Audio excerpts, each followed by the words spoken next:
Grading students, welcome back to class. Manufacturing industries continue. Till now, we have discussed about the contribution of industry to the national economy.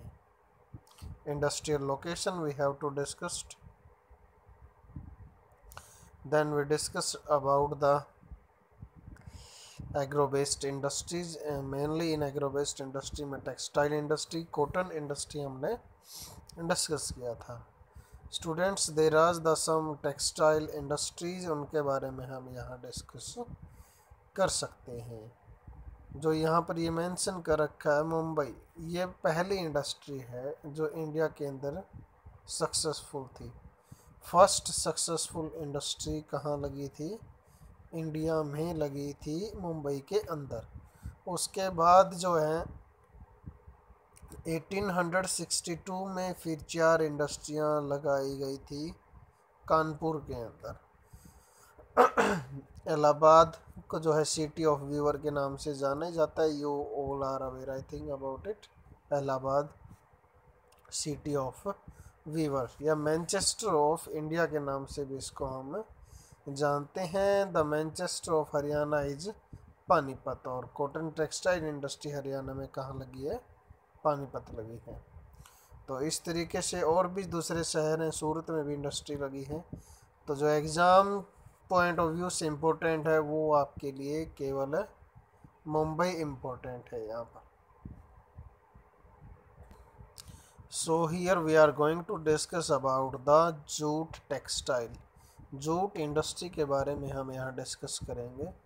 India जो है jute का largest producer है. रो jute यानी जो कच्चा jute है जिसका use नहीं किया गया अभी तक, उसका लार्जेस्ट प्रोड्यूसर है.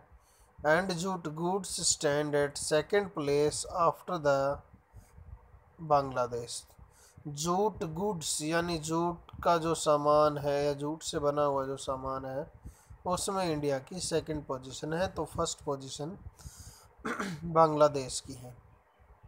Most of the mills are located in the West Bengal, या हुगली बेसिन के आसपास या वेस्ट बंगाल के आसपास का जो रीजन है उसके अंदर ही आपकी ज़्यादातर जूट मिल्स आपको मिलेंगे.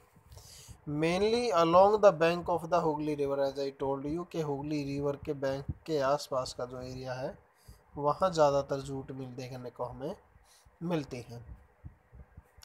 The factor responsible for the location in the Hooghly basin are, यानी हुगली बेसिन पर ही ऐसा क्यों है उसके भी कुछ फैक्टर हैं. Approximately of the jute producing area, in expensive water transport, water facility है क्योंकि रिवर है वहाँ पे. Supported by the good network of railways भी है, रोडवेज भी है, वाटरवेज भी है. तो तीनों ही वेज हैं जिसका उसको फ़ायदा मिलता है. वेस्ट बंगाल के साथ साथ बिहार, उड़ीसा, उत्तर प्रदेश जैसे एरियाज़ में भी जो है किसका प्रोडक्शन ज़्यादा होता है? कॉटन का प्रोडक्शन हमें, सॉरी जूट का प्रोडक्शन हमें मिलता है. सो स्टूडेंट, हमने डिस्कस किया कि पहली कॉटन इंडस्ट्री कहाँ लगी थी. पहली कॉटन इंडस्ट्री तो कोलकाता में ही लगी थी. मैंने बताया नहीं था, but I am telling now कि पहली जो कॉटन इंडस्ट्री थी वो लगी थी कोलकाता में. बट जो क्वेश्चन हमने डिस्कस किया था वो डिफरेंट था. First successful industry of cotton वो आपकी मुंबई के अंदर है. First successful cotton industry Mumbai, लेकिन फर्स्ट कॉटन इंडस्ट्री कोलकाता के अंदर लगी थी. The first jute mill was set up near the Kolkata in the Rishra. तो 1855 के अंदर कहाँ लगी है? 1855 के अंदर जूट की पहली इंडस्ट्री कोलकाता में लगी है. And after partition in 1947 the jute mill remained in India, but 3/4 of the jute producing area went to the Bangladesh East Pakistan. यानी अगर थर्ड फोर्थ की बात करें तो लगभग 66% हो गया. तो इतनी जो इंडस्ट्री हैं वो कहाँ चली गई? तो ये 75 के आसपास भी हो सकता है. ऑलमोस्ट इसमें 70% के आसपास जो इंडस्ट्री बांग्लादेश में चली गई है. और जो उस समय का ईस्ट पाकिस्तान रहा था।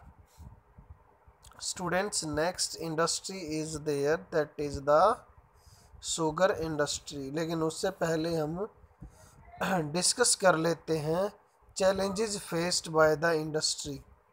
जो जूट इंडस्ट्री है उसने कौन कौन से चैलेंजेस को फेस किया है, किस वजह से जूट इंडस्ट्री इंडिया में ज़्यादा सक्सेसफुल नहीं हो पा रही है।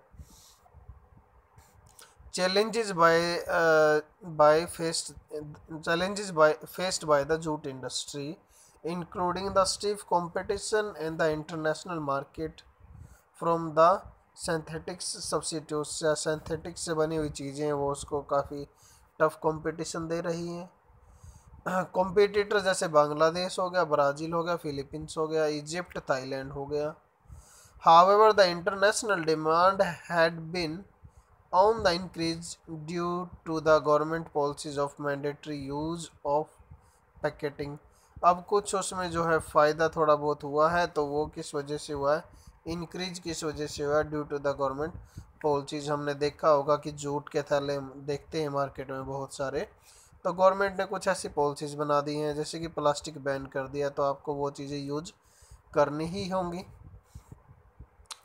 To stimulate demand, the products need to be diversified, and the main market are the USA, Canada, Ghana, Saudi Arabia, United Kingdom, and Australia.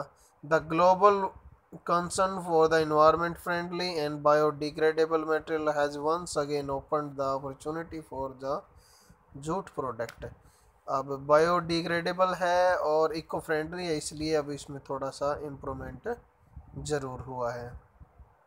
Students, it was all over about this lecture. Thank you, have a nice day.